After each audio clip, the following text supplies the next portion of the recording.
So when we look at dual coding is simply combining words and visuals.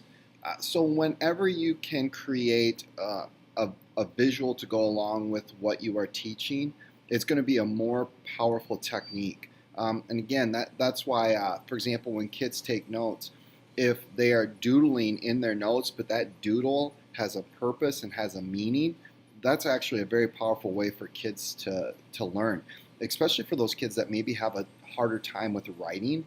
Pictures may be a much better way. Now, the big thing with that is kids need to be able to remember why they put that picture there. They need to understand the meaning of that picture or that graphic. Because we've relied on our eyesight so much throughout our human history, that's why it's such a powerful thing to have visuals that go with. So when you put things into your own words, that's extremely important. One of the things that I've tried to encourage my intro to psych kids to do is, instead of having a glossary definition written in their notes, if they could have a visual that goes with it. So for example, when we've done Quizlets, I've encouraged them not to have a word, but not to have a definition as a match, but to have a visual as a match. And that goes into this elaboration a little bit too, because that really causes kids to think pretty hard about what image they want to use and what image is going to be meaningful and helpful. And you're combining these two strategies when you do that, elaboration with dual encoding.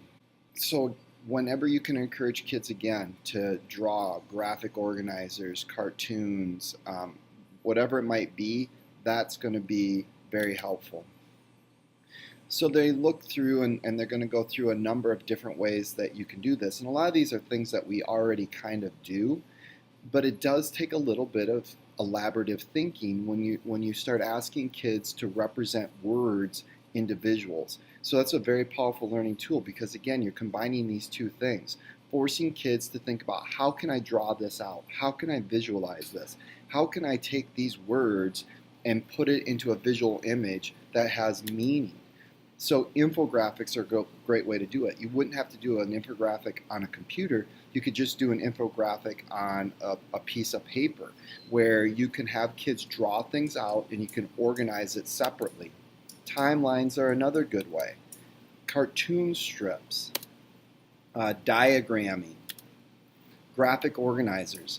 And that's one of the things too with graphic organizers, be thinking about which one is appropriate to the task and which one is going to help them best visualize the information that they're using.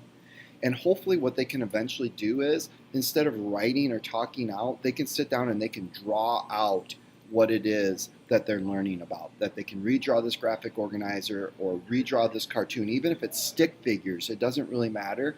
It's just so long as they can recreate that visual, they're going to get it.